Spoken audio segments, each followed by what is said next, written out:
तो हम लोग कर रहे थे रेस्पिरेशन इन प्लांट। आज का मोटिवेशनल कोट है क्या? कोशिश ऐसी करनी चाहिए कि हारते हारते कब जीत जाओ पता भी नहीं चले। मतलब हारते हारते का मतलब समझ रहे हो ना?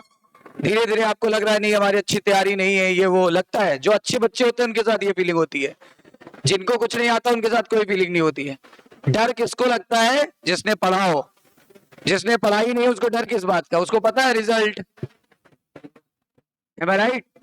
तो क्या हारते हारते कब जीत जाओ, लगेगा कि हमसे नहीं हो रहा है, नहीं हो पा रहा है, हम हार रहे हैं, लेकिन आप कर लोगे और आप जीत जाओगे। ठीक है ना?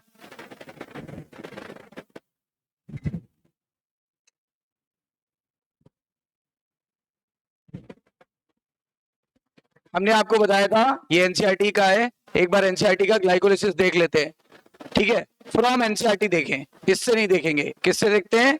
एनसीईआरटी से। ये एनसीईआरटी है। क्या लिखा है?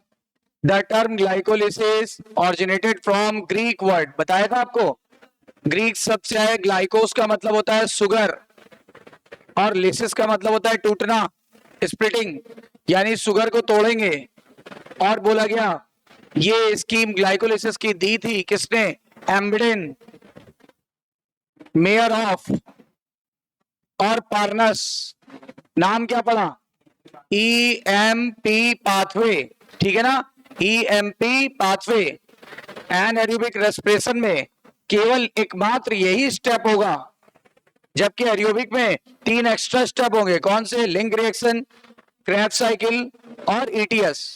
लेकिन anaerobic में this is the only step for the respiration, but in case of aerobic respiration there are 4 steps in respiration. First one is glycolysis, second one is link reaction, third one is और last one is ETS। तो ये 4 step होंगे जो कि मैं पढ़ाऊंगा आपको अभी डिटेल में। राइट? अच्छा, ग्लाइकोलिसिस हमारी कोशिका में कहां चलती है? साइटोप्लाज्म में। हमारे सेल के साइटोप्लाज्म यानी कोशिका द्रव में चलती है। और ये कहां चलती है? All living organism. ये बात स्ट्राइकिंग है। ऑल लिविंग ऑर्गेनिज्म, जो जिंदा है सब में ग्लाइकोलिसिस चलेगी। भाई चाहे एनाएरोबिक हो चाहे एरोबिक हो, ग्लाइकोलिसिस तो चलानी ही पड़ेगी। यहाँ एनाएरोबिक हो तो भी इसको चलना है, एरोबिक हो तो थोड़ा आगे बढ़ जाएंगे। एनाएरोबिक हो तो केवल ये चलेगी, और अगर एरोबिक है तो आगे बढ़ जाएंगे। आगे कहां बढ़ जाएंगे?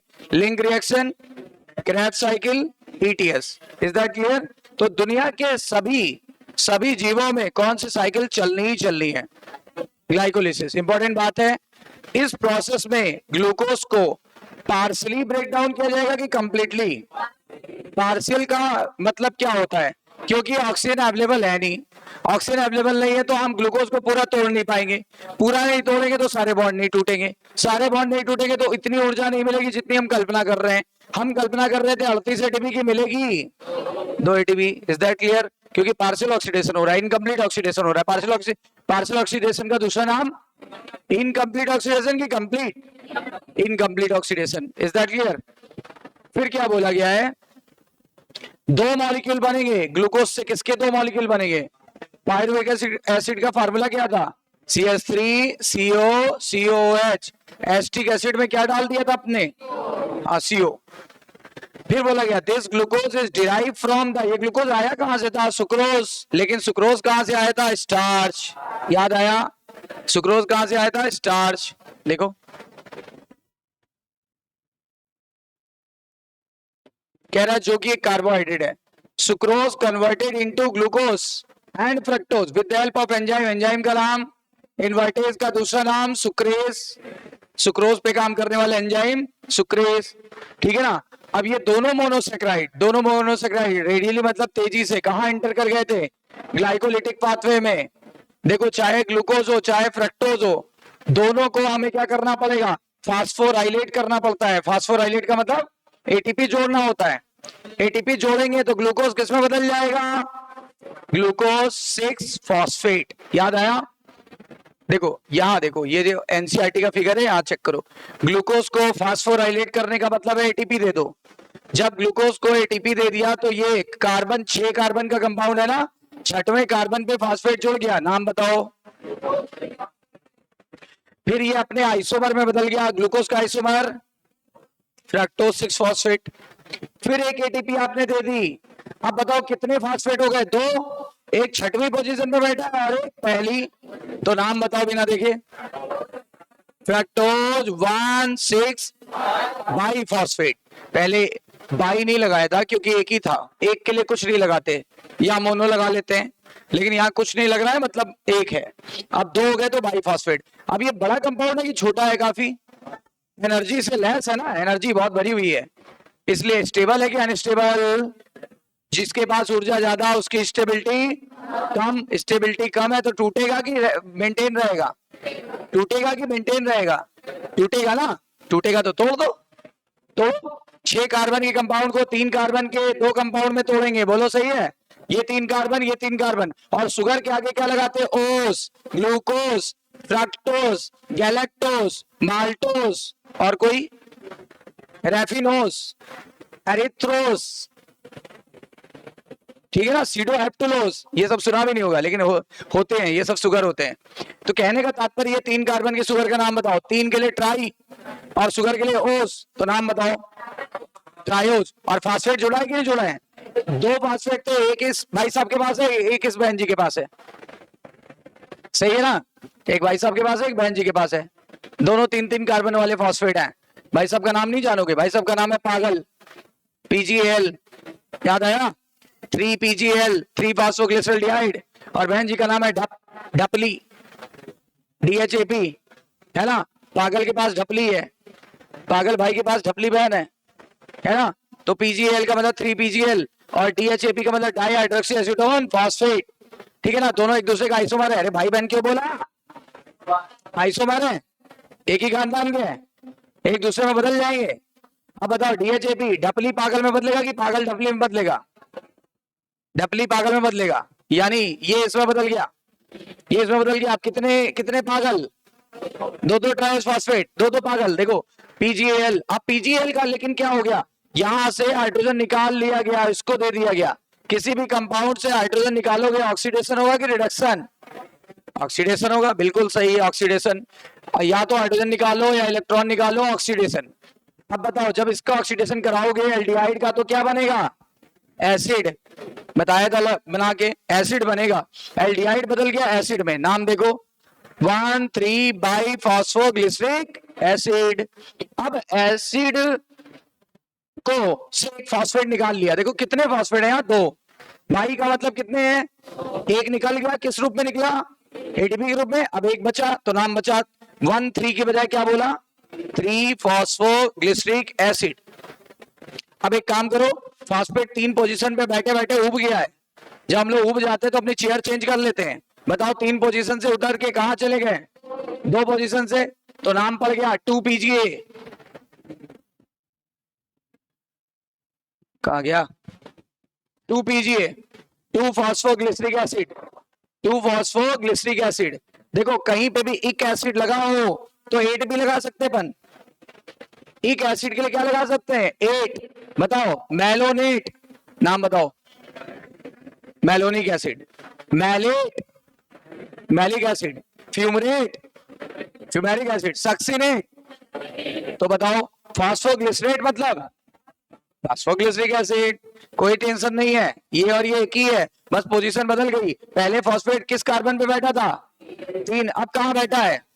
2 पे बैठा हुआ है, राइट? अब देखो वाटर निकाल दिया, थक गया है बहुत, इतनी लंबी प्रोसेस से गुजर के आया है, थक गया है। और आदमी कब थकता है पता? बिल्कुल आखिरी चरण पे थकता है, आखिरी स्टेप पे आदमी थकता है, जब बिल्कुल सक्सेस के करीब हो ना, तब। तो मैंने देखा अपनी लाइफ में, थोड़ा सा टॉपिक से हट के बोलूंगा, मैंने लाइफ में देखा बच्चे का सिलेक्शन होने वाला हो तो हार मान लेता है, कहता अब बस, अब मेरा 2 नंबर से रुक गया, अब हमसे नहीं होगा। अरे यार इतनी दूर चल के आए, 2 नंबर से रुक गया है तो तैयारी करो और जोश से तैयारी करो, ठीक है ना? कि 2 ही नंबर तो हमें बढ़ाने हैं, 2 ही नंबर बढ़ाने हैं, लेकिन हम 2 नहीं बढ़ाएंगे। अब हम 2 नंबर जिसके रुकता है ना, वो पता किस लिए रुकता है?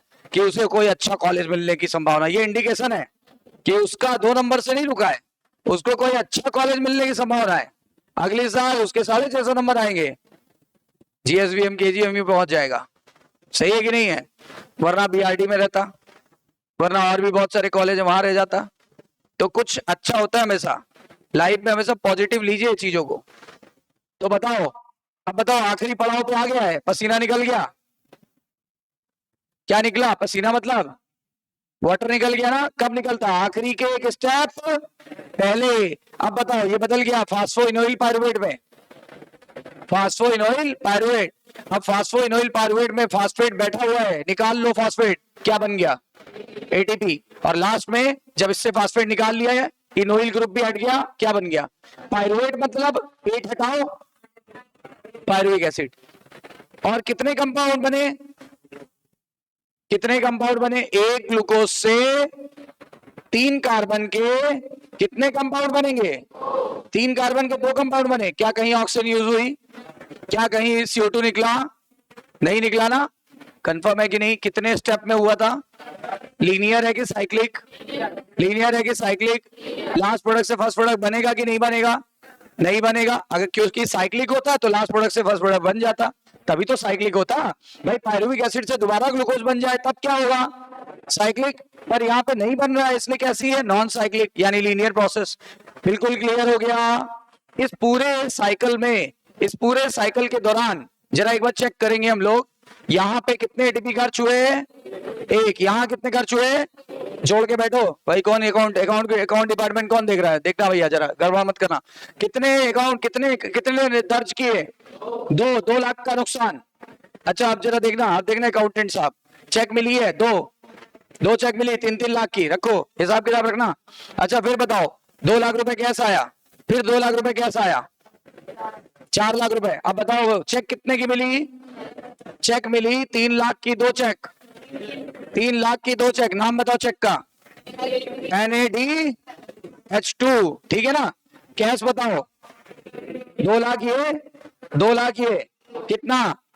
अब जरा सुनो, ये चेक तभी कैश होगी जब एरोबिक रेस्पिरेशन हो। और हम मान के चल रहे हैं कि ये ना एरोबिक है ना एनारोबिक, मतलब ये एनारोबिक मान के चलो। मान लो कि अभी एरोबिक नहीं गए, तो इसका मतलब ये चेक अभी कैश नहीं होगी। ये ऊर्जा हमें तभी प्राप्त होगी जब एरोबिक रेस्पिरेशन हो। हम क्या मान के चल रहे हैं, हम कॉमन मान के चल रहे हैं, मान के चल रहे हैं ऑक्सीजन अवेलेबल नहीं है। तो बताओ क्या ये चेक आपको कैश के रूप में मिल पाएगी, नहीं मिल पाएगी, तो उसको भूल जाओ। अब बताओ कुल कितना कैश मिला आपके पास, बताओ अकाउंटेंट साहब, कितना मिला, 4 लाख। कितने लाख रुपए जेब से लगे, 2 लाख, एक ये और एक ये, तो नेट प्रॉफिट कितने का हुआ, 2 लाख का। तो ग्लाइकोलिसिस में कुल कितने एटीपी का प्रॉफिट होता है, 2 का। कितने एटीपी मिले, 4। कितने खर्च हुए, तो नेट प्रॉफिट कितने का हुआ। अच्छा ये चेक क्यों नहीं कैश हो पा रही है, क्योंकि हम ये मान के चल रहे हैं कि ये ना तो एनारोबिक है ना एरोबिक, ये मान के चल रहे हैं ऑक्सीजन अवेलेबल नहीं है। जब तक नहीं कहेगा हम कैसे मान लेंगे, है ना। हमसे पूछेगा जब कोई, हमने बोला नहीं, कभी कभी क्वेश्चन टेस्ट में कल ही पूछे थे अच्छे क्वेश्चन, है ना, कि इतने मॉलिक्यूल अगर हमें पीजीए बनाने हैं तो कितने आरयूबीपी की जरूरत पड़ेगी। डबल कर दिया था जस्ट, हमने पूछा था मान लो हमें 12 पीजीए बनाने हो, तो एक आरयूबीपी से 2 पीजीए बनता था, बोलो। तो भाई उसी हिसाब से निकाल लेना। वैसे यहां पे भी क्वेश्चन होंगे, कितने लाख मिले कैश, कितने लाख खर्च हुए, नेट प्रॉफिट कितने का। अच्छा NADH2 कब जोड़ेंगे, जब एरोबिक रेस्पिरेशन बोलेंगे तब, नहीं बोलेंगे हम कैसे मान ले, अपने मन से मान लेना बेवकूफी होती है। सही है कि नहीं है।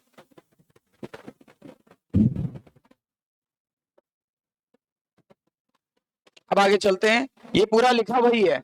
एक क्वेश्चन पूछ रहा है एनसीईआरटी, कह रहा है इस तरीके से आपने देखा कि किस प्रकार पीपी कन्वर्ट हो गया पायरुविक एसिड में। Can you tell then calculate how many ATP molecule are directly synthesized in this pathway. एक ग्लूकोज से डायरेक्ट कितने एटीपी बने, 4। कितने बने, और जो डायरेक्ट बनते थे उसको बोलते थे सबस्ट्रेट लेवल फास्फोराइलेशन, याद करो, है ना। इनडायरेक्ट कितने बने, 3 दूनी 6 लाख, 6, ठीक है ना।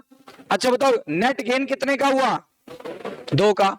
चलो एक बात ये भी मैं आपको बता चुका हूं, pyruvic acid is the key product of glycolysis. कह रहा है इसका क्या फ्यूचर है आगे, मेटाबॉलिक फेट क्या है इसका, पायरुवेट का या पायरुविक एसिड का क्या फ्यूचर है। ये डिपेंड करता है सेल की आवश्यकता पर। देखें जरा क्या आवश्यकता है सेल की। कह रहा है यहां पर 3 मेजर पाथ होंगे, 3 मेजर पाथ याद आए आपको, तीन मेजर पाथ आपको यहाँ दिखेंगे, ठीक है, तीन मेजर पाथ आपको यहाँ पे दिखेंगे जो मैं लास्ट टाइम बता गया था इसको हैंडल करने के लिए, ठीक है, जो कि ग्लाइकोलिसिस से बना है। पहला लैक्टिक एसिड फर्मेंटेशन। देखो जब भी फर्मेंटेशन बोलेगा तो हम मान के चलेंगे कि एनाएरोबिक रेस्पिरेशन की एरोबिक, ऑक्सीजन की प्रेजेंस में हो रहा है कि एब्सेंस में, ऑक्सीजन की प्रेजेंस में कि एब्सेंस में, एब्सेंस में। अनाक्सी श्वसन की आक्सी श्वसन, अनाक्सी श्वसन की आक्सी श्वसन, एनाएरोबिक की एरोबिक, राइट। तो लैक्टिक एसिड फर्मेंटेशन यानी एनाएरोबिक रेस्पिरेशन, अल्कोहल फर्मेंटेशन यानी एनाएरोबिक रेस्पिरेशन, और एक एरोबिक रेस्पिरेशन।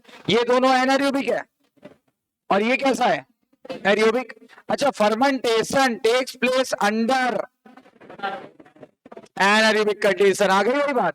और कहां होता है, ज्यादातर कहां होता है, प्रोकैरियोट्स और यूनिसेलुलर यूकैरियोट्स। बताओ फर्मेंटेशन कहां होता है, प्रोकैरियोट्स और यूनिसेलुलर। ये पॉइंट लिखा था कि नहीं, हम लोगों ने लिखा था, लिखा था कि नहीं, लिखा था ना। फिर लिखा है अगर हम कंप्लीट ऑक्सीडेशन करेंगे, कंप्लीट ऑक्सीडेशन कहां होता है, एरोबिक में कि एनाएरोबिक में।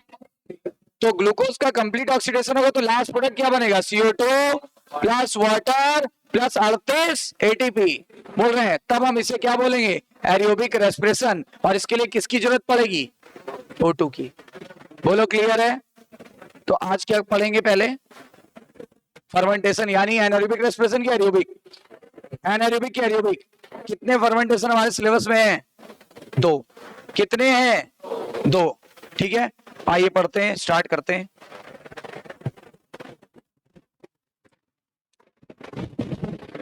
आप इसमें क्या देख पा रहे हो, अगर एनाएरोबिक रेस्पिरेशन होगा ना, आप देखना ग्लूकोज गया विदाउट ऑक्सीजन हो रहा है, कितने एटीपी मिले, 2 एटीपी नेट मिले थे ना। बताओ ग्लूकोज जब भी एनाएरोबिक रेस्पिरेशन या फर्मेंटेशन करेगा अपने को कितने एटीपी मिलने वाले हैं, 2। और 2 लैक्टिक एसिड बन सकता है या 2 मॉलिक्यूल वो भी बन सकता है, ethyl alcohol, ethyl alcohol. There is 2 option, या तो 2 मॉलिक्यूल लैक्टिक एसिड के बनेंगे या तो 2 मॉलिक्यूल अल्कोहल भी बनेगा। मैं दोनों बताऊंगा अभी आपको, राइट। देखो एक एक करके देखते हैं। अभी मैंने आपको जो बताया एनसीईआरटी की बात, वो देखो यहाँ पे बहुत अच्छे से दी हुई है। ग्लूकोज का पहले किसमें कन्वर्जन हुआ, पायरुविक एसिड।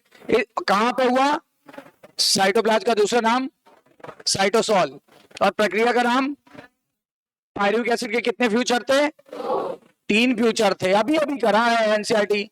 पायरुविक एसिड के कितने फ्यूचर है, की प्रोडक्ट बोलते हैं कि नहीं बोलते, तो किसी भी रूप में कन्वर्ट हो सकता है कि नहीं, डिपेंड करेगा सेलुलर नीड पर। बोलो सेलुलर नीड और कंडीशन पर, बताया था कि नहीं बताया था। चलो देखते हैं जरा कंडीशंस। यहाँ पे ऑक्सीजन नहीं है, यहाँ पे भी ऑक्सीजन नहीं है, यहाँ पे ऑक्सीजन है, तो यानी या तो एनाएरोबिक रेस्पिरेशन होगा या तो एरोबिक। अगर एनाएरोबिक होगा तो हमारी मसल में अगर हुआ, या एक बैक्टीरिया होता है लैब, लैक्टिक एसिड बेसिलस, तो वहां क्या बना देगा, लैक्टिक एसिड। और अगर ईस्ट यानी खमीर, सुना है खमीर, ईस्ट ब्रेड बनाने के काम आती है, शराब बनाने के काम आती है, अल्कोहल बनाने के काम आती है। तो अगर ईस्ट में हुआ तो क्या बनेगा, एथेनॉल। एथेनॉल का फार्मूला C2H5OH, तो साथ में क्या निकलेगा, CO2। क्यों, यहाँ 3 कार्बन, यहाँ 3 कार्बन, तो क्या CO2 निकलेगा। बोलो क्या सिखाया था, बैलेंस कर लिया करो रिएक्शन को। यहाँ कितने कार्बन, यहाँ पे भी कितने कार्बन। सर हमें कैसे पता होगा, हम बता रहे हैं ना, इसलिए पता होगा, हम बता रहे हैं। और अगर CO2 नहीं निकल रहा है, पक्का कार्बन बराबर होंगे। बताओ यहाँ कितने कार्बन, यहाँ कितने कार्बन। किस फर्मेंटेशन में CO2 नहीं निकलता, लैक्टिक एसिड फर्मेंटेशन में। किसमें CO2 निकलता है, क्यों निकलता है, क्योंकि सर यहाँ कितने कार्बन, यहाँ कितने कार्बन, यहाँ कितने कार्बन। रिएक्शन बैलेंस है कि नहीं बैलेंस है। रटना कहाँ होता है, रटते हो, आपकी बेवकूफी है। आगे ये क्रैच साइकिल है, आगे चलेगी क्रैच साइकिल। अगर ऑक्सीजन है तो क्रैच साइकिल चलेगी, कहां चलेगी, और लास्ट प्रोडक्ट क्या बनेगा, प्लस वाटर प्लस बहुत सारी ऊर्जा मिलेगी, वो तो मिलनी है। यहाँ 2 एटीपी मिलेगा और यहाँ 38 एटीपी मिलेगा। यहाँ उसी ग्लूकोज से 2 एटीपी ओनली, और यहाँ उसी ग्लूकोज से 38 एटीपी। किसमें पार्शियल ऑक्सीडेशन हो रहा है, एनाएरोबिक में कि एरोबिक में। किसमें कंप्लीट ऑक्सीडेशन हो रहा है, ठीक है ना, एरोबिक में। कंफर्म है, बताओ एरोबिक के लिए किसका होना जरूरी है, इसका होना जरूरी है। बताओ ऐसा स्टेप बताओ जो एनारोबिक और एरोबिक में कॉमन है। ग्लाइकोलिसिस। ग्लाइकोलिसिस कहाँ चलती है? साइटोप्लाज्म या साइटोसॉल में। जबकि सिट्रिक एसिड साइकिल या फिर क्रेब्स साइकिल, उसी को आप लोग बुलाते हो, वो कहाँ चलती है? कितने फ्यूचर है पायरुविक एसिड के? पायरुविक एसिड की प्रोडक्ट है कि नहीं है?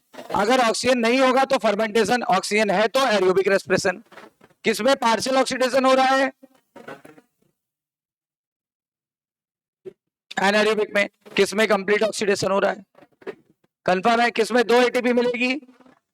किसमें 38 एटीपी मिलेगी? किसमें ज्यादा फायदा है? राइट। 2 तरह का फर्मेंटेशन होता है, ठीक है। ये देखो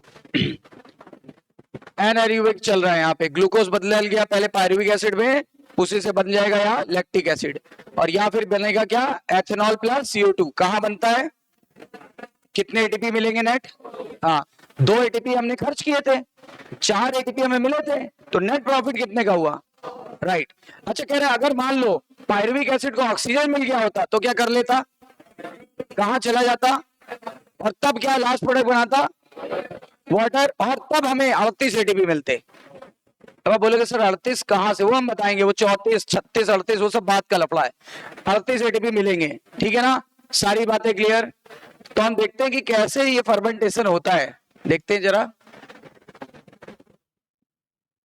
ये देखो पायरुविक एसिड को हमें एथेनॉल में बदलना है, कैसे बदलेगा ये प्रक्रिया हम लोग डिटेल में देखेंगे। इसी तरह हम देखेंगे कि पायरुविक एसिड लैक्टिक एसिड में कैसे बदलेगा, ये भी हम प्रक्रिया देखेंगे। तो हमारा टॉपिक क्या है?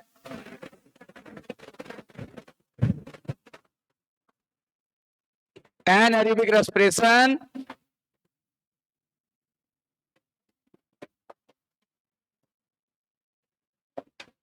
या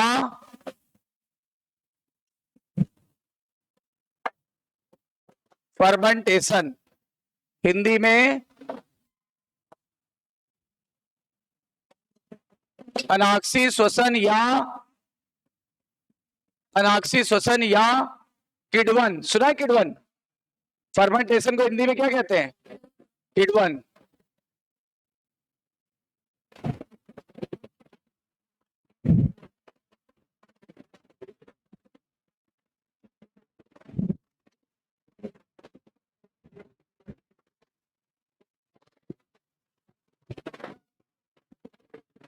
देखिए अभी तक हमने क्या देखा?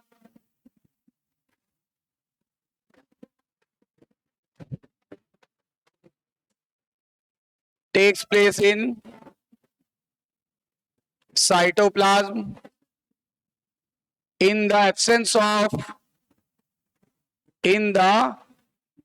absence of oxygen, ठीक है ना? एब्सेंस ऑफ ऑक्सीजन, तभी तो एनारोबिक कहलाएगा कि एरोबिक? पहली बात। दूसरी बात, ये कहां होता है? In cytoplasm. कहां होता है? साइटोप्लाज्म में। अच्छा, यहां पे केवल कितने का प्रॉफिट होता है? Profit of only 2 ATP. Net gain बोलेंगे यहां पे, वरना गड़बड़ हो जाएगा। प्रॉफिट या net gain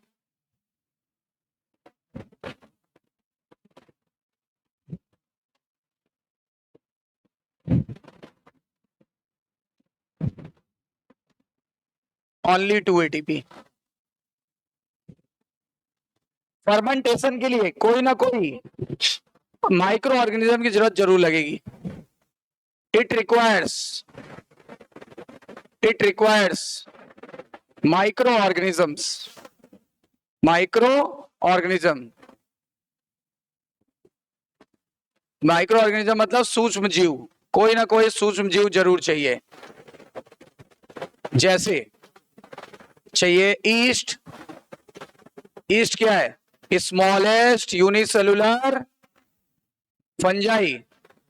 smallest unicellular fungi यानी कवक। कवक सुना है आपने? उसी को बोलते हैं कवक। Is that clear? और एक या तो जरूरत पड़ेगी किसी बैक्टीरिया की, या फिर हमारी मसल में भी हो सकता है। हमारी कौन सी मसल में? Skeletal muscle.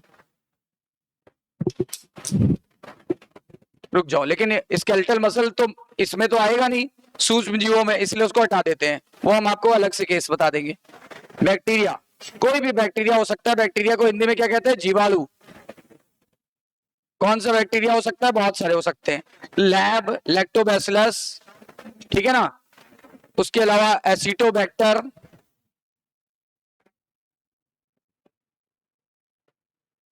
एसेट्रा, और भी बहुत सारे हो सकते हैं, हम आपको मेन बता रहे हैं। तो इस तरीके से जो फर्मेंटेशन है उसके लिए माइक्रो ऑर्गेनिज्म का होना कंपलसरी है। माइक्रो ऑर्गेनिज्म का होना जरूरी है। क्यों? क्योंकि ऐसा क्यों? क्योंकि इनके पास एंजाइम होते हैं, एंजाइम्स प्रेजेंट होते हैं इनके पास, जो फर्मेंटेशन को आगे बढ़ाते हैं या कंप्लीट करते हैं।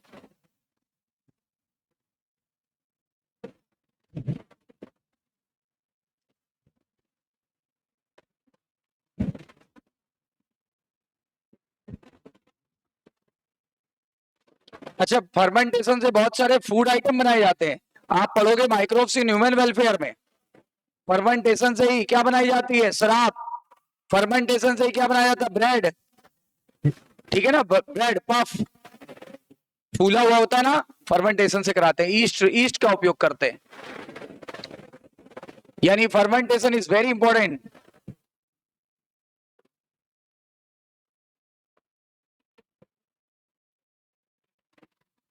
फर्मेंटेशन से हम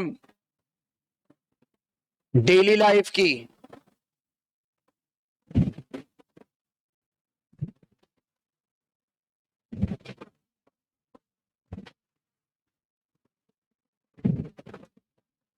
बहुत सी चीजें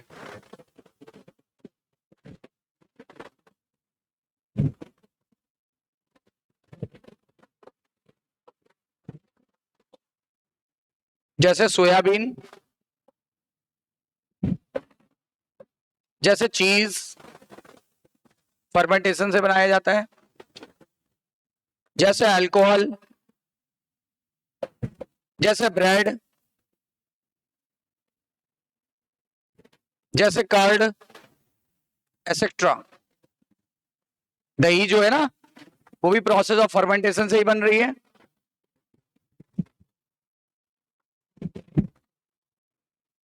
तो फर्मेंटेशन कहां होता है? In the absence of oxygen in cytoplasm. Cytoplasm को साइटोसॉल भी कहते हैं, मैंने आपको बता दिया था, यहां पे भी लिख दिया है, यहां पे भी लिख दिया है। प्रॉफिट या नेट गेन कितने का होगा? 2 एटीपी का, क्योंकि 4 एटीपी मिलेंगे ग्लाइकोलाइसिस में और 2 खर्च हो गए थे, तो वही प्रॉफिट होगा।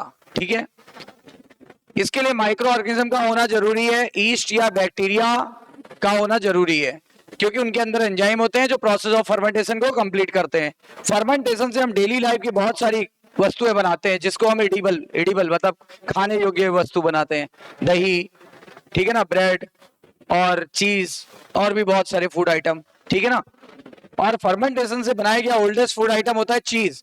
Note down, oldest food item which is prepared by fermentation is cheese. ये आपके चैप्टर 10 में दिया हुआ, microbes in human welfare.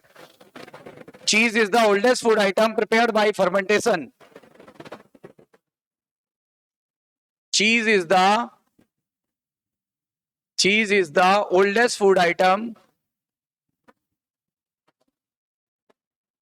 oldest food item prepared by fermentation.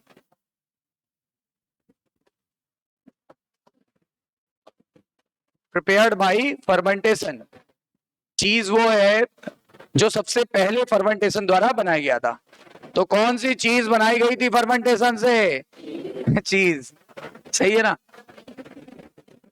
चलो नेक्स्ट। अब उसके अलावा 2 फर्मेंटेशन है, तो पहला फर्मेंटेशन हम देखते हैं।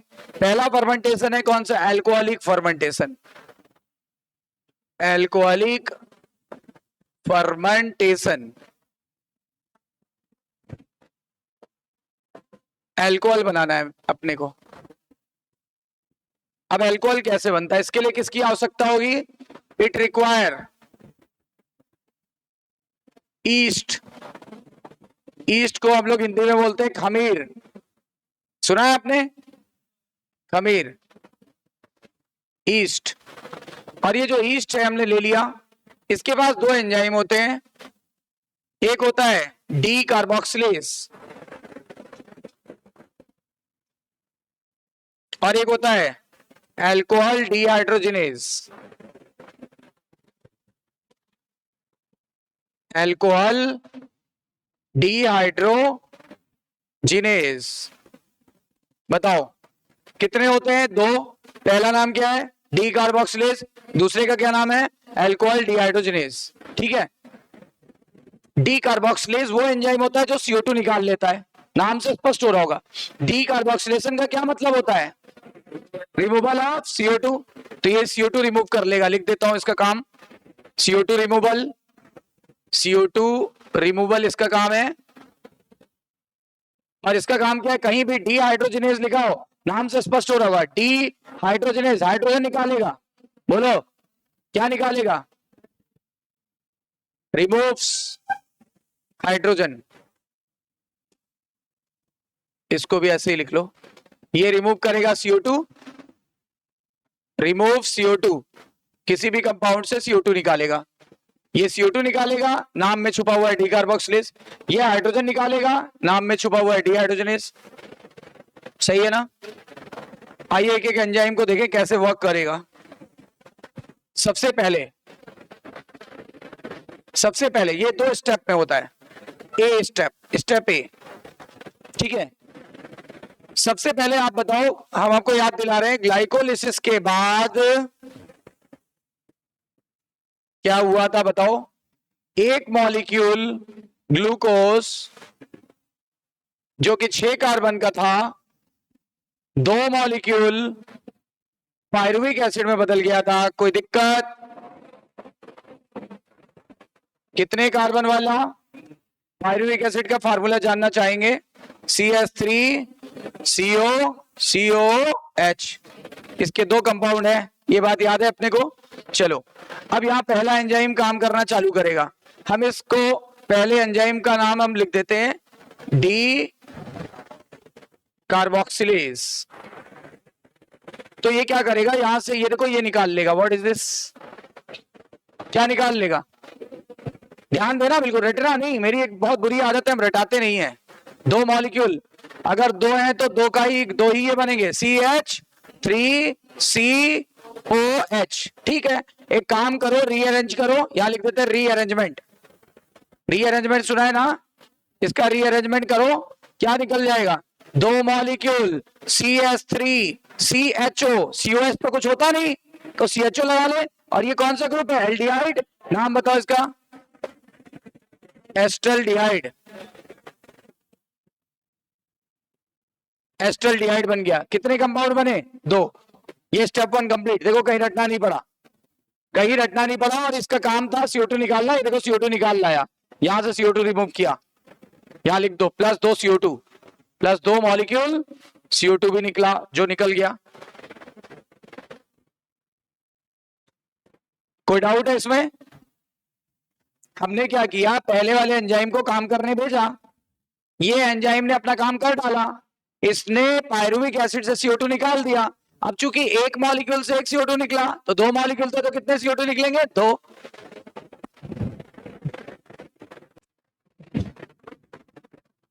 इतनी बातें क्लियर हैं? एक बात और ध्यान देने की है, ये 3 कार्बन का कंपाउंड था, लिखा हुआ है साफ साफ, 1 2 3 कार्बन। जरा यहां अब कंपाउंड कितने कार्बन का हो गया? 1 2, क्योंकि एक कार्बन किस रूप में निकल गया? CO2 के रूप में।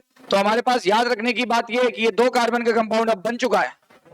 अब 3 कार्बन से 1 कार्बन कम हो चुका है, जो कार्बन निकल चुका है वो किस रूप में निकला है? CO2, वो CO2 के रूप में निकला है। Is that clear? वो CO2 के रूप में निकल चुका है। इंपॉर्टेंट बात है, ध्यान देने की बात है।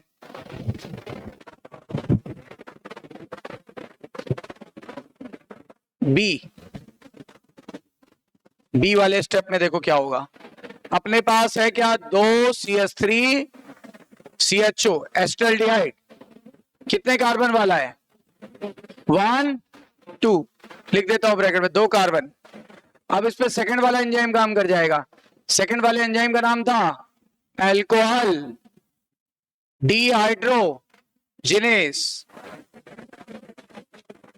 और डिहाइड्रोजिनेस हाइड्रोजन निकालेगा यहां से हाइड्रोजन रिमूवल करेगा ना, हाइड्रोजन रिमूवल करेगा, ठीक है ना। अब एक बात बताओ, किसी कंपाउंड से, फिर वही पिछली बात याद दिला रहे हैं, ये याद करो, अल्कोहल को ऑक्सीडाइज कराओगे, क्या बनेगा, एल्डिहाइड। इसको ऑक्सीडाइज कराओगे, क्या बनेगा, COH यानी एसिड, मानते हो। अब अगर इसको हम रिड्यूस कराना हो तो इधर से इधर ले जाओ, इसको रिड्यूस करा दे तो इधर से इधर ले जाओ, ठीक है ना। रुकना 1 मिनट, ये थोड़ा एरो गलत लग गया है, इससे हाइड्रोजन नहीं निकालेगा, ये हाइड्रोजन निकालेगा, यहाँ पे आवश्यकता होगी NaDH2 की। अच्छा ये आया कहां से, सवाल ये उठता है, ये कहां से आया, हाइड्रोजन निकालेगा, उसके नेचर में बदलाव नहीं आया है, लेकिन यहां से हाइड्रोजन नहीं निकालेगा।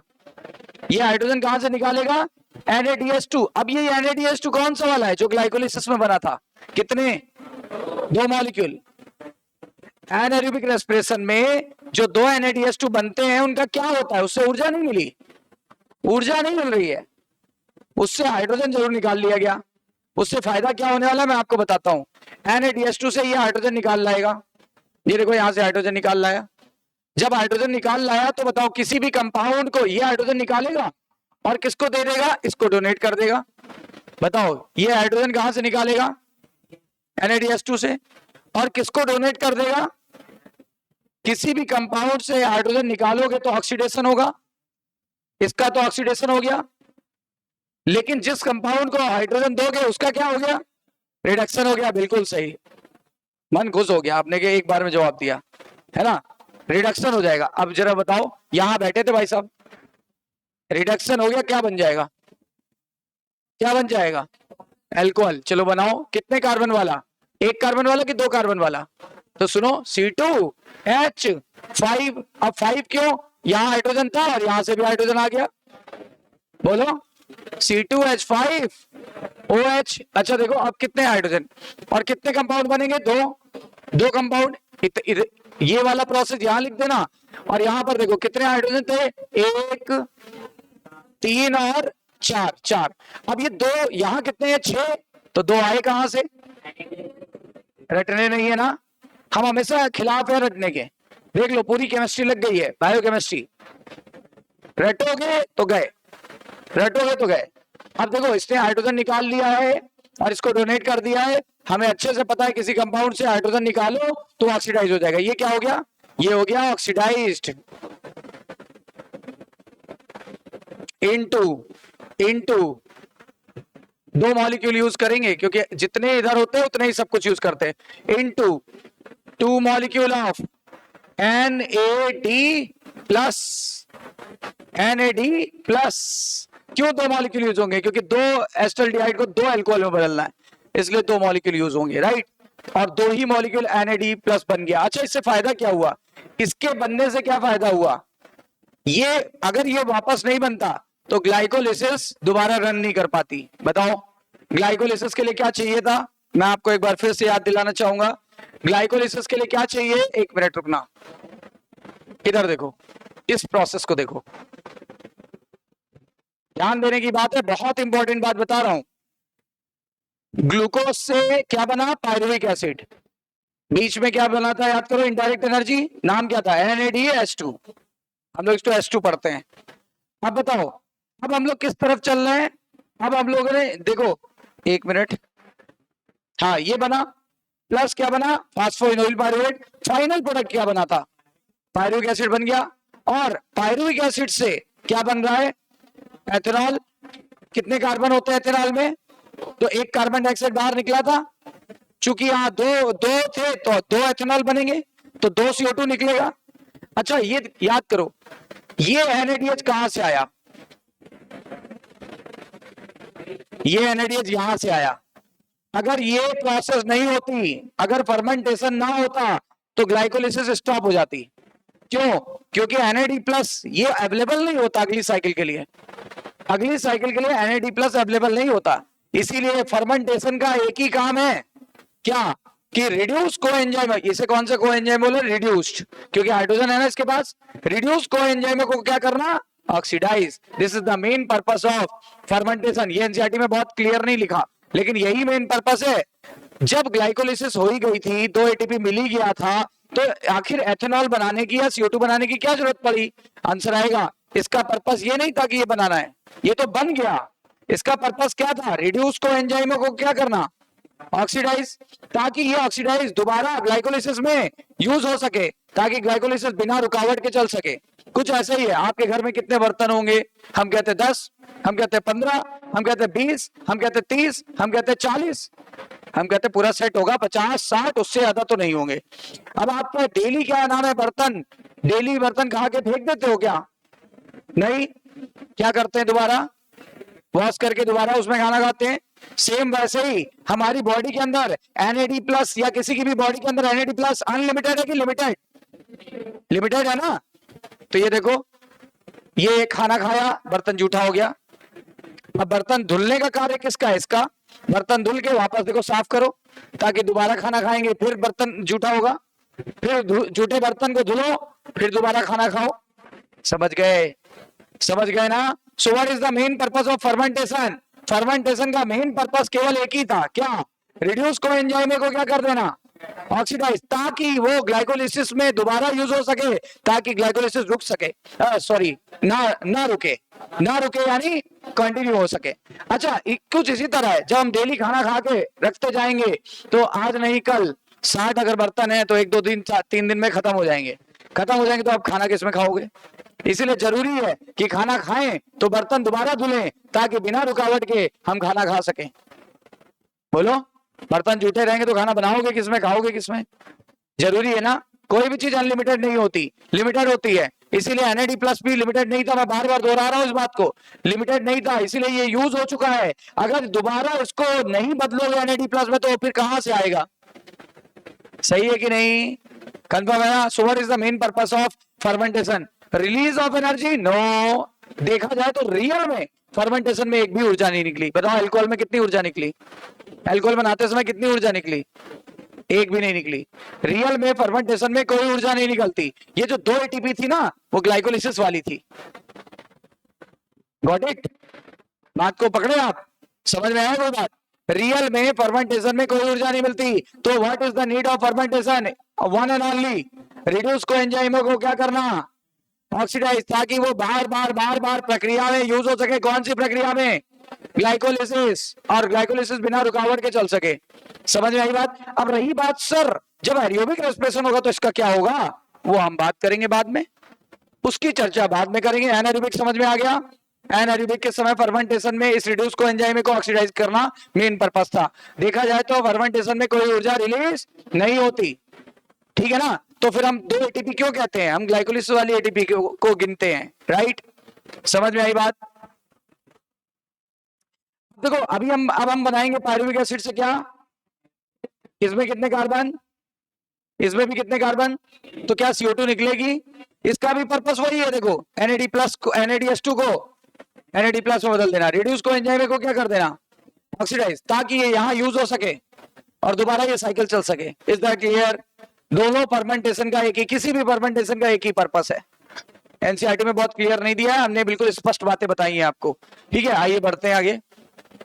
तो देखो, ये समझ में आ गया, this is the main purpose of fermentation. यही था मेन पर्पस, क्या? रिड्यूस को एंजाइम को क्या कर दो? ये रिड्यूस को एंजाइम था कि ऑक्सीडाइज? जिसके पास हाइड्रोजन है वो रिड्यूस्ड। रिड्यूस को एंजाइम, इसको नाम है रिड्यूस को एंजाइम। और ये कैसा है? ऑक्सीडाइज को एंजाइम। ऑक्सीडाइज तो लिखा हुआ है, को एंजाइम बदल लिख देते हैं, ऑक्सीडाइज को एंजाइम, ताकि ये दोबारा कहां यूज हो सके? ग्लाइकोलिसिस में।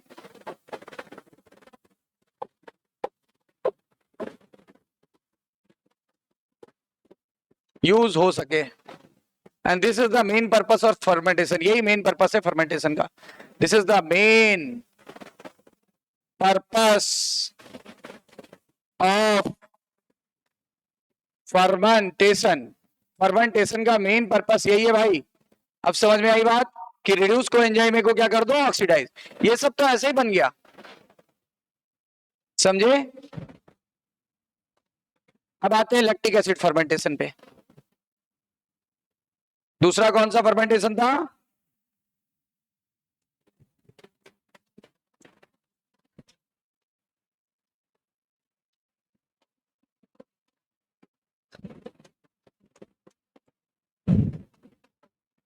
Lactic acid fermentation. अब लैक्टिक एसिड फर्मेंटेशन में क्या होगा, इसके लिए किसकी आवश्यकता होगी? इसके लिए होगी, देखो ये दो जगह पे चलता है। एक तो हमारी स्केलेटल मसल में चलता है और दूसरा चलता है कहां पे? लैब नाम के बैक्टीरिया में। लैब का पूरा नाम लैक्टोबैसिलस या लैक्टिक एसिड बैक्टीरिया, ठीक है। इसके लिए किसकी नीड होगी? देयर इज रिक्वायरमेंट ऑफ, उसके लिए किसकी नीड थी? ऊपर बोलो। हाँ बिल्कुल सही है, रिक्वायरमेंट ऑफ लैब लैक्टोबैसिलस। पूरा नाम है लैक्टोबैसिलस या lactic acid bacteria, lactobacillus.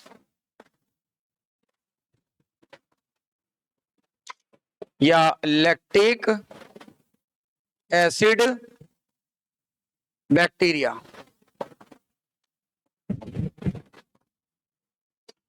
It also takes place in our skeletal muscle। Skeletal muscle को हिंदी में बोलते हैं कंकाल पेशियां, जो हड्डियों के टच में होती हैं, जो हड्डियों के ऊपर होती है। उन्हें कौन सी? ये कैसी है?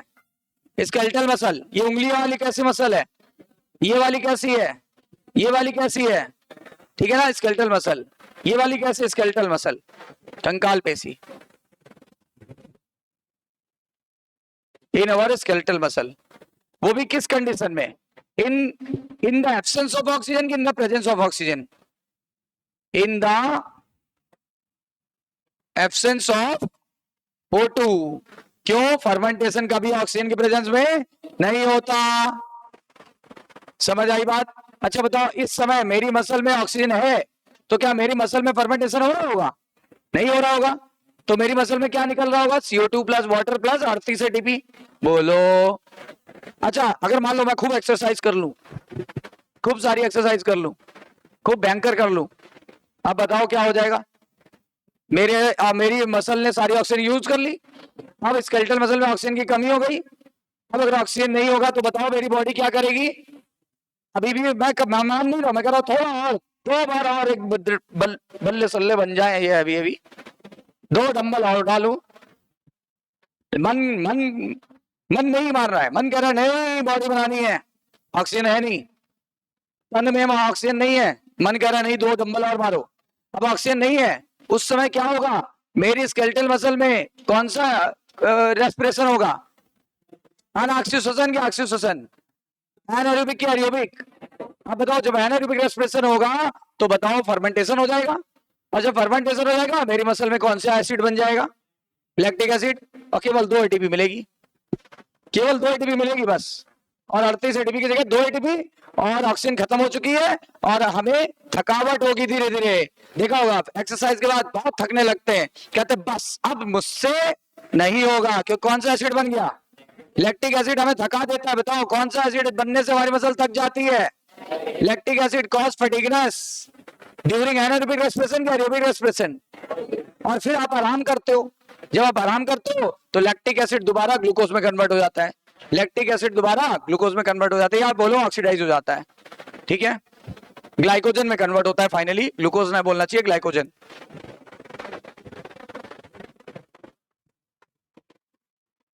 तो लैक्टिक एसिड के लिए क्या चाहिए अपने को? लैक्टिक एसिड के लिए चाहिए या तो लैब, और या तो हमारी स्केलेटल मसल में एनारोबिक रेस्पिरेशन के समय होगा, in the absence of oxygen.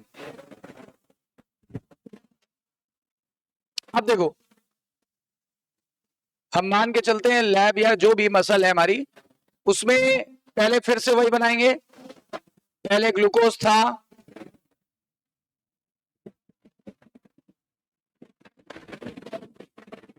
पहले ग्लाइकोलिसिस हुई,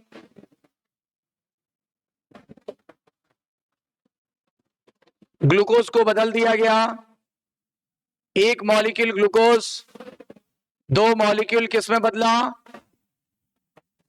पायरुविक एसिड में, 3 कार्बन का, ये 6 कार्बन का, कोई डाउट नहीं है इसमें। फार्मूला फिर से लिखूंगा, CH3CO COH। Is that clear? अब देखो ये पायरुविक एसिड शॉर्ट में लिख देता हूं, फार्मूला लिख देता हूं, CH3CO COH के 2 मॉलिक्यूल है हमारे पास। अब लैब या स्केलेटल मसल दोनों में हो सकता है, और ऑक्सीजन अवेलेबल नहीं है, ऑक्सीजन एब्सेंट है, एनारोबिक रेस्पिरेशन चल रहा है। अब क्या होगा फाइनली, अब यहां पर एक एंजाइम होता है, यहां पर नाम है लैक्टेट डिहाइड्रोजिनेज। अच्छा, लैक्टेट डिहाइड्रोजिनेज है, नाम से क्लियर हो रहा है। इसकी प्रवृत्ति बताओ, इसकी टेंडेंसी बताओ। Removes hydrogen. ऑब्वियसली ये हाइड्रोजन कहां से लेगा, जहां से उसने लिया था, NADH2 लिख देते हैं। साथ में यहां पे यूज हो रहा है NADH2। NADH2 के कितने मॉलिक्यूल होंगे, जितने यहां पे होंगे, 2 मॉलिक्यूल NADH2। और ये NADH2 कौन सा वाला है, जो ग्लाइकोलिसिस से बना है। इसने इससे हाइड्रोजन निकाला, इसने इसे हाइड्रोजन निकाला, रिमूव किया, और किसको दे दिया, इसको दे दिया। इसका तो हो गया क्या, इसका क्या हो जाएगा, ऑक्सीडेशन की रिडक्शन है ना, ये बदल जाएगा किसमें, 2 मॉलिक्यूल NAD+ में। तो देखो इसमें भी वही काम हुआ। ये कैसा था, ये रिड्यूस कोएंजाइम है था कि ऑक्सीडाइज, जिसके पास हाइड्रोजन हो वो रिड्यूस कोएंजाइम ये था। अब बताओ किसमें बदल गया, ऑक्सीडाइज्ड। यही मेन पर्पस था इसका, रिड्यूस कोएंजाइमों को क्या करना, ऑक्सीडाइज कर देना, यही इसका मेन पर्पस था। This is main purpose of, फिर से वही बात बोल रहा हूं, दोहरा रहा हूं, main purpose of fermentation, short में लिख दिया firm. Main purpose of fermentation ये था। अच्छा, ये हाइड्रोजन यहां से निकला, ये हाइड्रोजन यहां आया, यहां से निकला, क्योंकि इसका काम ही था हाइड्रोजन को निकालना, रिमूव्स हाइड्रोजन, निकाल लिया इसने इससे हाइड्रोजन, ये ऑक्सीडाइज हो गया, हमारा पर्पस सॉल्व हो गया। ये दोबारा ग्लाइकोलिसिस में यूज हो जाएगा, बोलो भाई, है ना, दोबारा यूज होगा कि नहीं होगा, ग्लाइकोलिसिस बिना रोक टोक के चलेगी कि नहीं चलेगी, चलेगी। अच्छा, ये जो हाइड्रोजन यहां से निकला, ये इसके पास गया, इसके पास गया, तो देखो ये किसमें बदल जाएगा, लैक्टिक एसिड में। किसमें बदल जाएगा, lactic acid.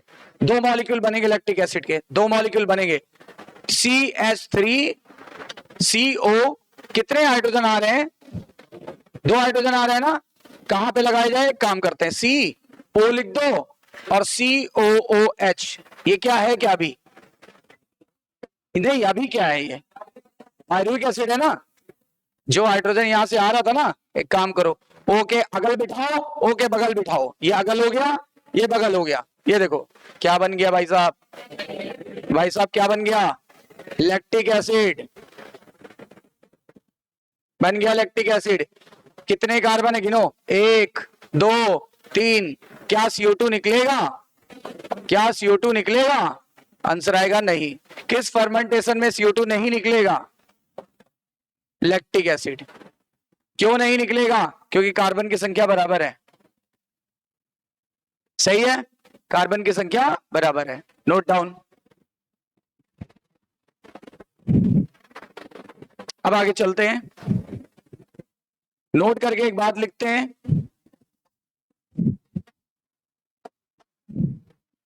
What is the main purpose of fermentation. Main purpose क्या है,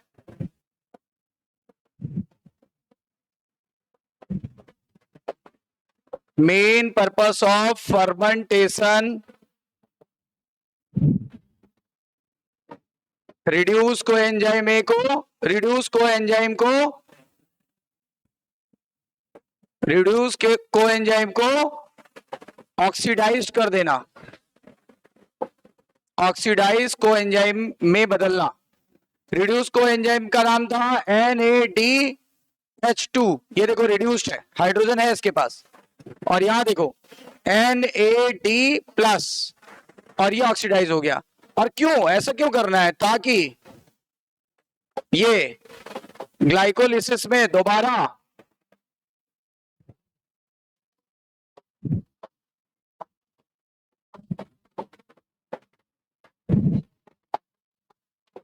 यूज हो सके।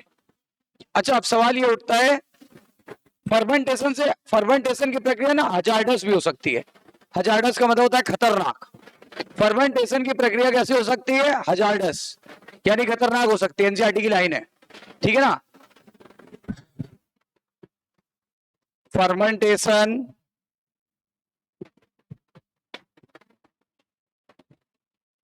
प्रोसेस में be hazardous. Same line NCERT की यूज कर रहा हूं, इसका मतलब होता है खतरनाक।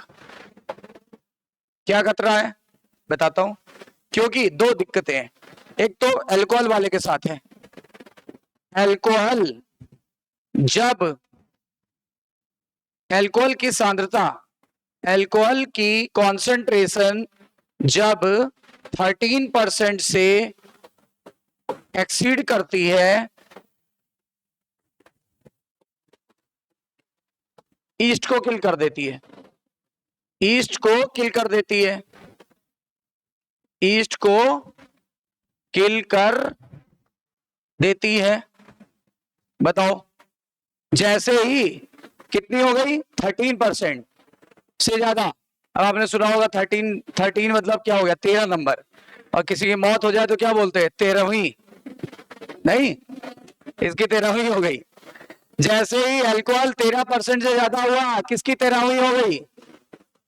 ईस्ट की। अब भैया जो अल्कोहल 40, 42, 60, 55, 70% तक आता है, जैसे ब्रांडी में 60% तक है आपका है, उसमें विस्की और इनमें क्या है 40-42% है। रम में भी लगभग इसी के लमसम है, जिन में भी इसी के लमसम है। अब बताओ इतने ज्यादा परसेंटेज कैसे बनाते होंगे? जब ईस्ट मर जाएगा तो एंजाइम ही नहीं मिलेंगे। एंजाइम नहीं मिलेंगे तो glucose will not convert into alcohol, है ना। तो कैसे बनाया जाता होगा? देखो, हजार्डस हो गई कि नहीं हो गई? खतरा हो गया कि नहीं हो गया? किसके लिए खतरा बन गया? ईस्ट के लिए। ईस्ट मर गया तो सवाल यह है कि फिर इससे ज्यादा परसेंटेज ऑफ अल्कोहल हम कैसे ऑब्टेन करेंगे? तो इसके लिए क्या करते हैं, देखो, if we want to increase further concentration of alcohol, we have to use distillation। क्या यूज करना पड़ेगा? डिस्टिलेशन यूज करना पड़ेगा। इसीलिए दो तरह की बेवरेज होती है, एक डिस्टिल्ड और एक नॉन डिस्टिल्ड। जिनमें 13% से कम सांद्रता होती है, जैसे वाइन और बियर, वो नॉन डिस्टिल्ड है, उसमें डिस्टिलेशन की जरूरत करनी नहीं पड़ेगी, क्योंकि 13 से कम है तो मरेगा क्या अल्कोहल? सॉरी, ईस्ट मरेगा क्या? नहीं मरेगा, क्योंकि 13 से कम है। जैसे बियर और वाइन में 7 से 8% होती है। अब 7 से 8% अगर इसमें अल्कोहल है तो क्या ईस्ट मरेगा? 13 के बाद मरेगा ना। अच्छा, जिनमें जैसे विस्की रम ब्रांडी जिन, विस्की रम ब्रांडी जिन, इनमें 40+ है, सब में 42 है, 43। ब्रांडी में तो 60-60% के करीब हो जाती है, ठीक है ना। तो अगर उसमें बहुत ज्यादा है तो वो कैसे बनाई गई? वो डिस्टिलेशन से बनाई गई, मशीनों द्वारा डिस्टिल करके, डिस्टिलेशन द्वारा, ठीक है। इसलिए दो तरह की बेवरेज होती है। बढ़े आगे।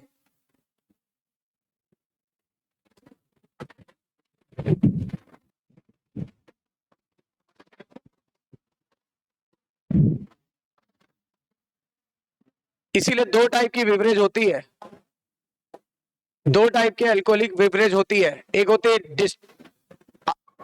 अनडिस्टिल्ड या नॉन डिस्टिल्ड भी बोलते हैं।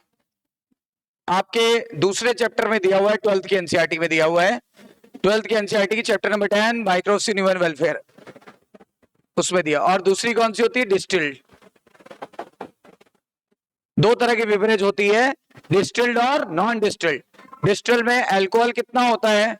इसमें alcohol amount is less than 13%। बताया अभी बियर और वाइन में 7 से 8% होती है। एग्जाम्पल बताएं नॉन डिस्टिल्ड बेवरेज के नाम, बियर और वाइन, बियर और वाइन। और डिस्टिल क्या होती है? जिसमें alcohol amount is too high. बता दूं 40 से ऊपर ही होता है, 40% से ऊपर होगा। एग्जाम्पल विस्की, ब्रांडी,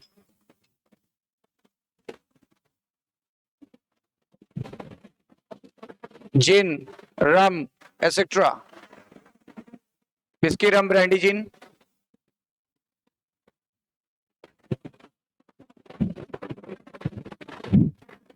विस्की, रम, ब्रांडी, जिन, एसेट्रा और भी होती है, मेरे को इतना ही पता है।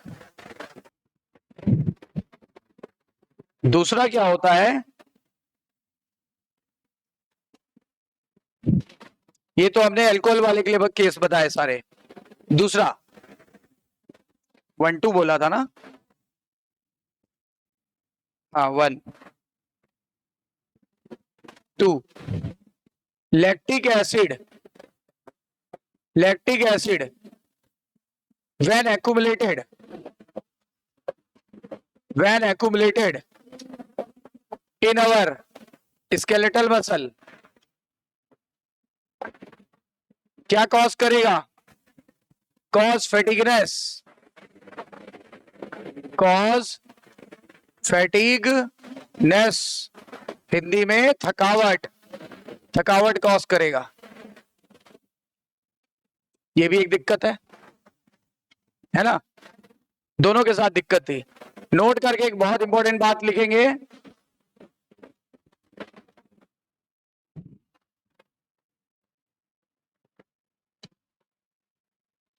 नोट करके इंपॉर्टेंट बात लिखेंगे क्या? कि जो लैक्टिक एसिड फर्मेंटेशन हो या कोई भी फर्मेंटेशन हो, देखो लैक्टिक एसिड और अल्कोहलिक फर्मेंटेशन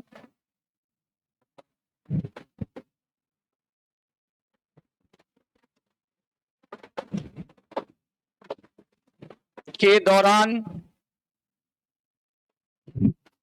एक ग्लूकोज से सारी एनर्जी रिलीज नहीं हो पाती है। ब्रैकेट में यहां लिखें due to partial oxidation of glucose, क्योंकि ग्लूकोज का पार्शियल ऑक्सीडेशन होता है। तो यहां पे क्या होता है? +4 एटीपी हमें गेन हुई थी, -2 एटीपी हमने वो किया था खर्च, हमें केवल नेट प्रॉफिट हुआ, नेट गेन हुआ सिर्फ और सिर्फ कितनी एटीपी का? +2 एटीपी का नेट गेन हुआ, नेट गेन हुआ +2 एटीपी का। मतलब अब जरा सोचना कितना गेन हुआ, परसेंटेज में बताने जा रहा हूं। यदि हम एरोबिक रेस्पिरेशन करते, सुनना, 1 ग्लूकोज का एरोबिक रेस्पिरेशन करते तो अपने को मिलता 38 एटीपी उसी एक ग्लूकोज से, लेकिन हमने एक ग्लूकोज का जब फर्मेंटेशन कराया तो हमको मिला सिर्फ 2 एटीपी। तो हम अगर परसेंटेज निकालें कितना आएगा तो ऐसे आएगा 2/38 इंटू 100। 2 मिला, 38 मिलना चाहिए था, तो 2/38 इंटू 100, 2/38 इंटू 100 निकालोगे तो ये आ जाएगा लगभग 5.55%। तो एनसीईआरटी ने इसको लिख दिया है लेस देन 7%। क्या गलत लिख दिया है? कभी कभी 6 से ऊपर निकल जाती है, तभी बताया गया। ये तो एक अप्रोक्सीमेट वैल्यू है, तभी इसमें एनसीईआरटी ने लिखा है लेस देन 7% एनर्जी। आया हुआ क्वेश्चन है, लास्ट ईयर आया था। एनसीईआरटी की लाइन है कि कितनी ऊर्जा रिलीज कर पाता है ग्लूकोज, फर्मेंटेशन द्वारा कितनी ऊर्जा रिलीज हुई, केवल लेस देन 7%, जबकि यहां पे होनी चाहिए थी कितनी 100%, तो उसका कितना परसेंट निकल पाया, केवल लेस देन 7%। अगर 38 निकलता तो 100% मान लिए। तो ये परसेंटेज हमने निकालने के लिए क्या किया है, 2/38 इंटू 100। तो लेस देन 7% एनर्जी ही लिबरेट हो पाती है ग्लूकोज की, सारी एनर्जी लिबरेट नहीं हो पाती, बाकी हीट के फॉर्म में लॉस हो जाती है। एनसीईआरटी की लाइन है, बड़ी इंपॉर्टेंट है। चाहे कोई भी फर्मेंटेशन हो, केवल लेस देन 7% ही ऊर्जा लिबरेट हो पाती है। किसकी, एक ग्लूकोज की लेस देन 7% एनर्जी ही लिबरेट हो पाती है, बाकी हीट के फॉर्म में निकल जाती है। Because you know very well this is partial oxidation of glucose. आया हुआ क्वेश्चन है नीट में, इंपॉर्टेंट बात है कि कितनी ऊर्जा निकल पाती है, लेस देन 7, जबकि निकलनी कितनी चाहिए थी, पूरी निकल नहीं पाई, केवल लेस देन 7% ही एनर्जी लिबरेट हो पाती है। पीवाईक्यू है, आया हुआ क्वेश्चन है, previous year question, last year आया था।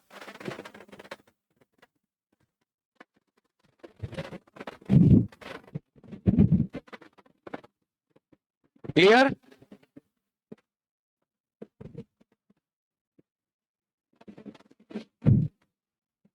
देखो एक बार फर्मेंटेशन एनसीईआरटी से पढ़ लें।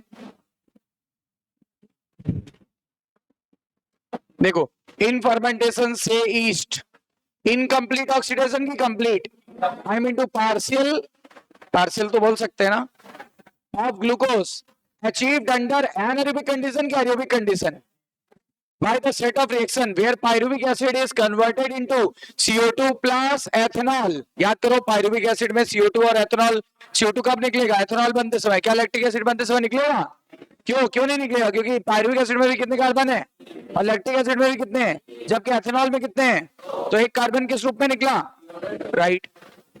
कितने एंजाइम चाहिए थे एल्कोहल बनाते समय, 2, पहला डी कार्बोक्सिलेज, दूसरा एल्कोहल डिहाइड्रोजिनेज। लिखा है other organism like some bacteria produce lactic acid from pyruvic acid. कह रहे फिगर 14.2 में अभी जो दिखाया था मैंने उसमें होगा। In animal cell also, animal cell यानी हमारी स्केलेटल मसल में, कब, जब एक्सरसाइज करेंगे, जब ऑक्सीजन खत्म हो जाएगी तब। इनएडुकेट का मतलब अपर्याप्त ऑक्सीजन होगी, तब जाके हमारे अंदर क्या होगा, एनारोबिक रेस्पिरेशन। और इस समय पायरुविक एसिड जो है वो रिड्यूस हो जाएगा, किसमें, लैक्टिक एसिड में। अच्छा, रिड्यूस क्या, ऑक्सीडाइज क्यों, हमने पायरुविक एसिड को हाइड्रोजन दिया था, एक O के अगल, एक O के, तो किसी कंपाउंड में अगर हाइड्रोजन ऐड करो तो क्या बोलेंगे, किसी कंपाउंड में हाइड्रोजन ऐड करो क्या बोलेंगे, रिड्यूस हो गया, और निकाल लो तो ऑक्सीडाइज, ऐड किया तो निकाल लिया तो पक्का ना, देखो रटना नहीं है। और एंजाइम कौन सा काम आया था, लैक्टेट डिहाइड्रोजिनेज। रिड्यूसिंग एजेंट नाम बताओ, NAD+ is reoxidized to NAD+ in both the process। यही इसका मेन एम था, मेन एम यही था। लेकिन देखो एनसीईआरटी ने इतनी हल्के में लिख दी इस बात को कि, है ना, जबकि मेन ये एम यही था।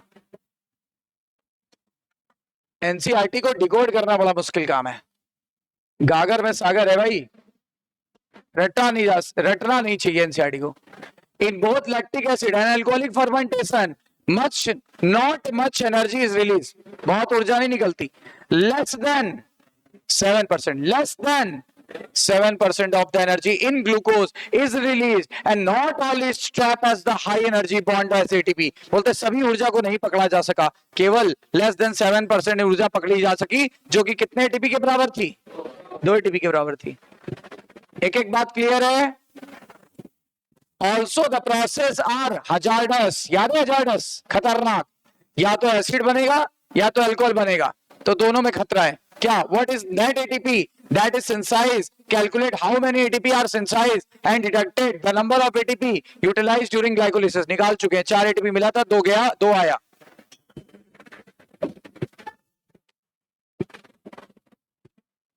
कह रहा है जब एक मॉलिक्यूल ग्लूकोज का फर्मेंटेशन होता है अल्कोहल या लैक्टिक एसिड में, तो बताओ. तो 2 एटीपी बता चुका हूं ना. ईस्ट अपने आप के लिए पॉइजन हो जाता है. ईस्ट अपने आप को मार लेता है, डेथ हो जाती है उसकी. कब? when the concentration of alcohol reaches about 13%. So what then would be the maximum concentration of alcohol in the beverage that are naturally fermented? Less than 13. Less than 13. जो नेचुरली फर्मेंट करेंगे less than 13, और जो मशीनों से बनाएंगे, distillation से बनाएंगे, more than 13, more than 40% चला जाता है. Right? How do you think? कह रहे कैसे करेंगे ज्यादा? कह रहे क्या सोचते हो आप? उन बेवरेज का अल्कोहल जिसमें ज्यादा होता है वो कैसे करेंगे? कैसे? डिस्टिलेशन. सही है ना? What then the process by which the organism are carrying out complete oxidation of glucose and extract the energy stored to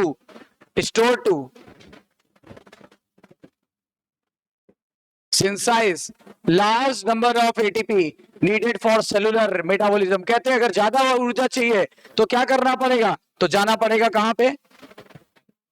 mitochondria में. किसकी प्रेजेंस लगेगी? अब इसे क्या बोलेंगे? Aerobic respiration. और एरोबिक रेस्पिरेशन में क्या हो जाएगा? कंप्लीट ऑक्सीडेशन की इनकम्प्लीट? कंप्लीट ऑक्सीडेशन होगा किसकी प्रेजेंस में? ऑक्सीजन की प्रेजेंस में. लास्ट प्रोडक्ट क्या बनेगा? CO2 प्लस वाटर प्लस बहुत सारी ऊर्जा, यानी 38 ATP, यानी 686 किलो कैलोरी. याद आया? This type of respiration is most common in higher organism. किसमें होगा ऐसा? हायर ऑर्गेनिज्म में. ठीक है ना? बोलते हैं नेक्स्ट सेक्शन में हम यही देखेंगे. तो अगला स्टेप क्या आ जाएगा? ये. तो इतनी बात हम आपको 1 मिनट नोट कराते हैं.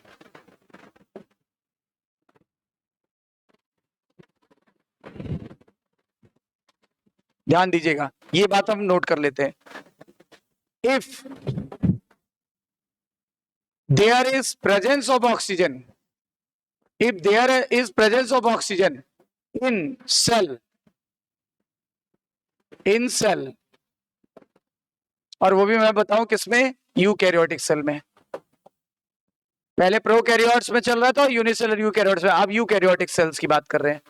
Eukaryotes, most of the eukaryotes.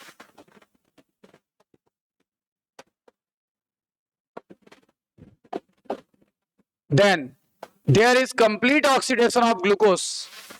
There is complete oxidation of glucose in mitochondria. बताओ कहां पे जाके कंप्लीट ऑक्सीडेशन कराएंगे? तो एक तो माइटोकॉन्ड्रिया की जरूरत लगी, दूसरा ऑक्सीजन की जरूरत लगी. This type of respiration is known as, क्या बोलेंगे? This type of respiration is known as aerobic respiration या एनारोबिक? Aerobic respiration. ठीक है. तो होगा क्या? ग्लूकोज से बन गया था pyruvic acid. Pyruvic acid enter कर गया माइटोकॉन्ड्रिया में. माइटोकॉन्ड्रिया में ही पहले लिंक रिएक्शन चलेगी, फिर चलेगा क्रेब्स साइकिल, फिर चलेगा आपका ETS, इलेक्ट्रॉन ट्रांसपोर्ट सिस्टम, और फिर आपका प्रोडक्ट बनेगा लास्ट में CO2 plus water plus 38 ATP, जो कि किसके बराबर थी? 686 किलो कैलोरी. तो यदि ऑक्सीजन होगा तब ये प्रक्रिया होगी, अगर नहीं था तो हम देख चुके हैं कि क्या हुआ. अगर ऑक्सीजन होगा तभी होगा, अदरवाइज आप देख चुके हो कि क्या हुआ.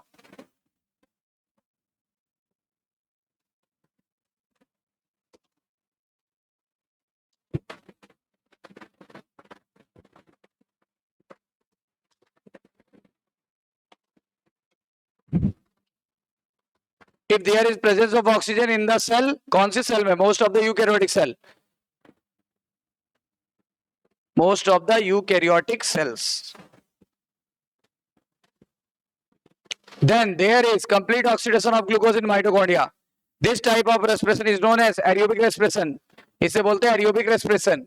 और एरोबिक रेस्पिरेशन में क्या होगा, पायरुविक एसिड एंटर करके माइटोकॉन्ड्रिया में पहले लिंक रिएक्शन चलाएगा, फिर क्रेब्स साइकिल और फिर ईटीएस चलाएगा और कंप्लीट ऑक्सीडेशन हो जाएगा। तो सारा का सारा CO2 अलग, सारे वाटर अलग और 38 ATP यानी 686 किलो कैलोरी एनर्जी मिल जाएगी। यानी अब हम 100% एनर्जी निकाल पाएंगे, जबकि पहले लेस देन 7% एनर्जी का ही उपयोग कर पा रहे थे अपन, राइट।